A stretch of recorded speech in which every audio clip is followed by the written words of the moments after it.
नमस्कार. जॉब माझा अपडेटवर आपलं सर्वांचं पुन्हा एकदा स्वागत आहे विद्यार्थी मित्रांनो. आज आपण जी पी पारसिक बँक आणि वसई विकास सहकारी बँक भरती विशेषमध्ये इंग्लिश लँग्वेजचा प्रॅक्टिस सेट पेपर बघणार आहोत. याआधी आपण कम्प्युटर नॉलेज आणि बँकिंग अवेअरनेस व जनरल अवेअरनेस याबाबत 2 व्हिडिओ अपलोड केलेले आहेत. सिलेबसप्रमाणे आपण जे 60 क्वेश्चन येतात 40 मार्कासाठी त्याची प्रॅक्टिस इथे बघणार आहोत. ज्यामध्ये 20 प्रश्न इंग्लिश लँग्वेजचे जे 10 मार्काला येईल, 20 प्रश्न कम्प्युटरचे जे 10 मार्क आणि 20 प्रश्न जे असतात ते बँकिंग आणि जनरल नॉलेज याबाबत 20 मार्काचे, असं 40 मार्काची तयारी आपण आपल्या चॅनलच्या माध्यमातून करून घेऊ. आणि बाकी जे 60 मार्काचे जे 60 प्रश्न आहेत ते सर्वांनाच येते, ज्यामध्ये 40 प्रश्न हे मॅथ्सचे येतात आणि 20 हे प्रश्न बुद्धिमत्तेचे येतात. तर त्याच्यामुळे आपल्या चॅनलवर फक्त 3च विषयाच्या प्रॅक्टिस इथे घेतली जाणार आहेत. तर आज आपण इंग्लिश लँग्वेजबद्दल बघणार आहोत. तर इंग्लिश लँग्वेजचे 20 प्रश्न आपण आज इथे बघणार आहोत. तर चला व्हिडिओला सुरुवात करूया. तर प्रश्न असा आहे, give the synonym of following word. म्हणजेच खालील जे शब्द दिले आहेत त्या शब्दांचे सिनोनिम आपल्याला सांगायचे आहेत, म्हणजे समानार्थी शब्द. तर बघा, प्रश्न पहिला बघा, कमिटी या शब्दाचा आपल्याला समानार्थी शब्द सांगायचा आहे, म्हणजे सिनोनिम. तर यामध्ये बघू शकता तुम्ही ऑप्शन बॉडी, लीडरशिप, डिव्हिजन आणि ऑप्शन डी मेंबर.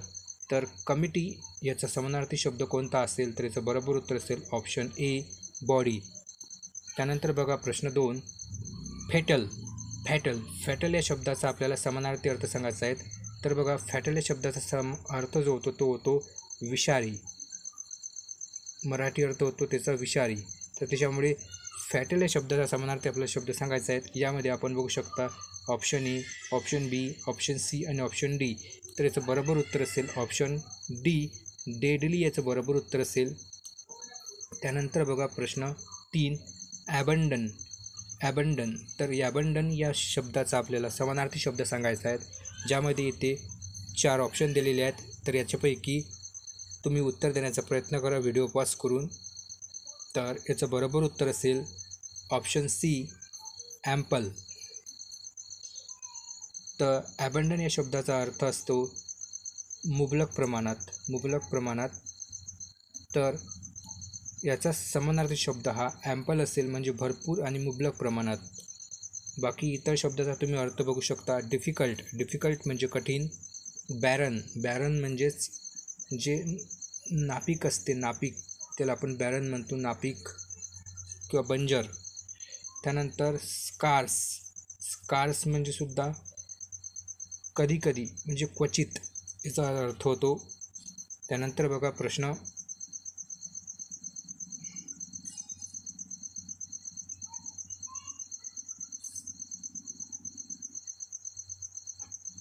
'सॉरी मित्रांनो, फॅटल या शब्दाचा अर्थ विषारी न होता फॅटल म्हणजेच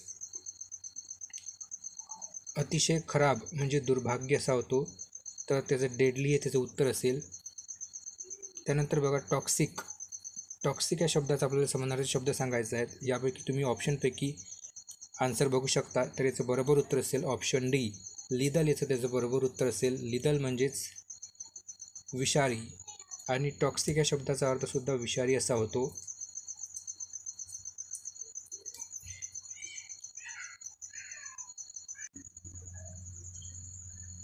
त्याचप्रमाणे लिसिट या शब्दाचा अर्थ कायदेशीर असा होतो. तर लँकी या शब्दाचा अर्थ दुबळे म्हणजेच कमी असा होतो. त्यानंतरचा प्रश्न बघा, what is the meaning of given idioms. म्हणजेच दिलेली जी इडियम्स आहेत त्याचं मिनिंग सांगायचं आहेत आपल्याला. यामध्ये पण आपण 4 प्रश्न घेतलेले आहेत. अशाच प्रकारचे प्रश्नपत्रिका जे आहेत आपली एक्झामला येण्याचे चान्सेस आहेत. आतापर्यंत झालेल्या परीक्षेनुसार आपण इथे फॉर्मॅट घेतलेला आहे. तर बघा, इडियम बघा, to have a bigger fish to fry. पुन्हा एकदा ऐका, to have a bigger fish to fry. म्हणजेच याचा आपल्याला समानार्थी अर्थ शोधून काढायचा आहे. तर याचं बरोबर उत्तर असेल option A to have a bigger thing to take care of than menial task at hand. म्हणजेच to have a bigger things to take care of than the menial task at hand. म्हणजे menial task म्हणजे छोटा task जो असतो तो हातातला सोडून बिगर थिंग्सकडे धावणे असा त्याचा अर्थ होतो. त्यानंतर बघा प्रश्न, hit the nail on hand. प्रश्न पुन्हा एकदा आहे का, hit the nail on head या म्हणीचा आपल्याला अर्थ सांगायचा आहे. तर याचं बरोबर उत्तर असेल, यामध्ये तुम्ही ऑप्शन बघू शकता, option A, option B, option C, option D. तर याचं बरोबर उत्तर असेल ऑप्शन क्रमांक D, to have a accurately identified and explain something. याचा अर्थ hit the nail on head याचा अर्थ असा होतो. त्यानंतर बघा प्रश्न क्रमांक 3, to read between the lines. To read between the lines या म्हणीचा आपल्याला अर्थ सांगायचा आहे. तर याचं बरोबर उत्तर असेल, यामध्ये तुम्ही ऑप्शन बघू शकता, option A, to read differently, to read underline some word. त्यानंतर to read aloud public, and option D, to read understand more than what word suggest. तर याचं बरोबर उत्तर असेल option D, to understand more than what word suggest. म्हणजेच जे word suggest करण्यात आले आहेत, म्हणजे जे वर्ड दिले आहेत, तर शब्दाचा शब्दशः अर्थ न करता त्यामागील जो मुख्य अर्थ आहे असा घेणे, याला आपण to read between the lines असं म्हणतो. त्यानंतर बघा प्रश्न क्रमांक 4, फिश आउट ऑफ वॉटर. तर फिश आउट ऑफ वॉटर या म्हणीचा आपल्याला अर्थ सांगायचा आहे. तर याचं बरोबर उत्तर असेल ऑप्शन डी, अनकम्फर्टेबल. अनकम्फर्टेबल हा त्याचं बरोबर उत्तर असेल फिश आउट ऑफ वॉटर. त्यानंतर बघा प्रश्न क्रमांक 3, यामध्ये आपण आतापर्यंत एकूण 8 प्रश्न बघितले आहेत. आता आपण इनकरेक्ट स्पेलिंगचे सुद्धा 4 प्रश्न बघणार आहोत. तर बघा यामध्ये आपल्याला 4 शब्द दिलेले आहेत, यापैकी चुकीचं स्पेलिंग असणारे शब्द आपल्याला ओळखायचे आहेत. तर यामध्ये आपण प्रश्न बघा, पहिला बघा याच्यामध्ये occur, arguments, unwilling and equally. तर याचं बरोबर उत्तर असेल ऑप्शन ए, म्हणजेच ऑकर. तर इथे ऑकर या शब्दाचं स्पेलिंग आपली इथं चुकलेलं आहे. तर काय चुकलं आहे, तर इथे ऑकरमध्ये एक्स्ट्रा आर इथं कमी आहेत. ऑकरचं स्पेलिंग OCCURRRED असं येते. त्यानंतर बघा प्रश्न 2, याच्यामध्ये पण 4 शब्द दिलेले आहेत. याच्यामध्ये पहिला शब्द बघा फॉलोड. तर फॉलोडचं इथे स्पेलिंग हे बरोबर आहेत. त्यानंतर बघा ऑप्शन बी, ॲडवर्स. ॲडवर्सचं स्पेलिंगसुद्धा ADVRSE हेच येते. त्यानंतर बघा अल्टिमेटली. तर अल्टिमेटलीचं स्पेलिंग काय येते, तर अल्टिमेटलीचं स्पेलिंगसुद्धा इथे बरोबर आहेत, ALTIMATLE, अल्टिमेटली. तर इथे ऑप्शन डी, स्केड्युल्ड याचं स्पेलिंग इथे चुकलेलं आहे. कशा प्रकारे, तर इथे स्केड्युलचं स्पेलिंग हे SCHEDULE असं येते, म्हणजे इथे सी ची कमतरता आहे. त्यानंतर बघा प्रश्न क्रमांक 3, option A occasion, B rationalization, C elopement आणि डी एटिक्वेट्स. तर इथे एटिक्वेट्सचं स्पेलिंग चुकीचं आहे, म्हणजे याचं बरोबर उत्तर हे ऑप्शन डी असेल. ते इथे एटिक्वेटचं स्पेलिंग चुकलेलं आहे.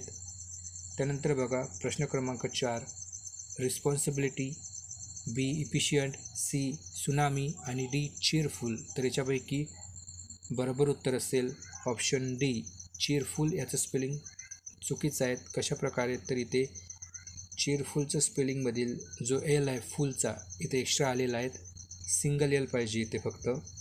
त्यानंतर बघा आतापर्यंत एकूण आपण 12 प्रश्न बघितले आहेत.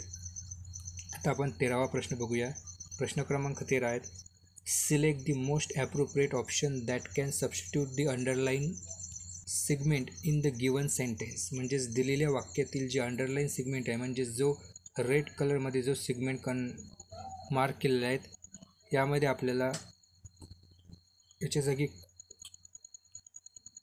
कोणतं ऑप्शन जे आहेत ऑप्शनपैकी बरोबर आहेत ते इथे आपल्याला पुट करायचं आहेत. हे जे सिगमेंट आहेत, हे सिगमेंट म्हणजे हा रेड मार्क जे आहेत हे चुकीचं आहेत. यापैकी आपल्याला खाली दिलेल्यापैकी आपल्याला ऑप्शनपैकी ते तिथे ठेवायचं आहेत. तर बघा प्रश्न बघा, Shakespeare is great than any other English poet. म्हणजेच बघा इथे बघा शेक्सपियर आणि एनी अदर इंग्लिश पोएट यामध्ये काय तर कंपॅरिझन झालेलं दिसतंय. म्हणून आपल्याला इथं कंपॅरेटिव्ह डिग्रीचा उपयोग करावा लागेल. कंपॅरेटिव्ह डिग्रीमध्ये बघा इज ग्रेटर दॅन आणि वॉज ग्रेटर दॅन असे दोन ऑप्शन इथे आपल्याला अवेलेबल आहेत. यापैकी कोणतं ऑप्शन इथे फिट बसेल? तर बघा शेक्सपियर हा अदर इंग्लिश पोएटपेक्षा काय तर ग्रेटर आहे असा त्याचा अर्थ होतो. आणि हे जे वाक्य आहेत विद्यार्थी मित्रांनो, हे एक युनिव्हर्सल ट्रूथ आहे. त्याच्यामुळे हे वाक्य नेहमी प्रेझेंटमध्ये असते, पास्टमध्ये कधी नसते. म्हणून ऑप्शन सी येथे होणार नाही. तर इथं बरोबर उत्तर असेल option A, is greater than. म्हणून येथे रेड मार्क जिथे आहेत तिथं आपण इज ग्रेट दॅनच्या ऐवजी इज ग्रेटर दॅन इथं आपण पुट केलं असता बरोबर उत्तर येईल. त्यानंतर बघा प्रश्न क्रमांक 14 प्रश्न क्रमांक बघा. याच्यामध्ये बघा part of the following sentence have been given as option, select the option that contain error. म्हणजे खालील वाक्यातील कोणत्या तरी एका पार्टमध्ये इथे एरर आहेत, तर तो पार्ट आपल्याला इथे शोधून काढायचा आहे. तर बघा वाक्य आहे तसं, can we go visit a Statue of Liberty on our trip to United States. तर याच्यापैकी कोणत्या पार्टमध्ये एरर आहेत इथे ऑप्शन देण्यात आलेले आहेत. तर यापैकी बरोबर उत्तर आपल्याला शोधायचं आहे. व्हिडिओ पॉज करून तुम्ही उत्तर बरोबर देण्याचा प्रयत्न करा. तर याचं बरोबर उत्तर असेल ऑप्शन क्रमांक C, visit a Statue of Liberty. तर याच्यामध्ये एरर काय आहेत तर बघा visit a Statue of Liberty. तर बघा इथं स्टॅच्यू ऑफ लिबर्टी ही एक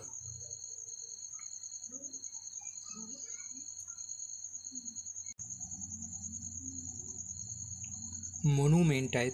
त्याच्यामुळे इथं जे आर्टिकल ए आहेत ते आर्टिकल ए इथे चुकीचं आहेत. यामध्ये